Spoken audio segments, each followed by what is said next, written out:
Ako rin yung kaadoy nga professional tambay dire sa amo ang dapit. So ako din na silang gipa-snack dag tangkong mga kadoy kong higala. Ako na lang pod ni silang gilimpyuhan. Kumana man sila ligo mga kadoy kong higala. Pero ako din ning usabon og ligo. Kay mura na mga ninja. So ato na lang pod ni silang liguan og usab kay pertidyong hugawa. So ani atong ganap karon mga kadoy kong higala no.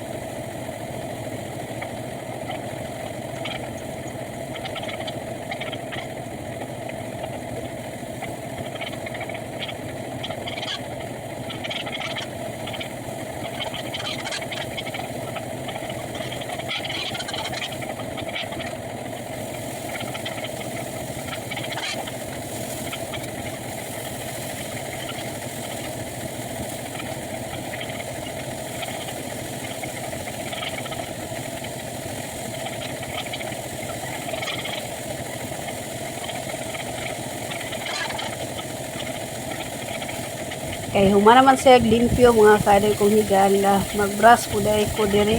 Kani ilahang palibot kay medyo danlog na. Mga duha na po siguro ko kasi mana mga kadoy kong higala. Nga wala ka brush dire. Ako nang gibrasan ng mga lumot-lumot. Kay delikado ra ba po ning lumot. Kani ma-slide ta ba. Nga during nga bagbahog-bahog ta. Susperte ra ba sa kita kung ma-slide ta no. Ako nang isagol aning tubig mga kadoy kong higala. Chlorine po dahil ni. Kay dali ra po kayo makuha kaning lumot-lumot diring dapita.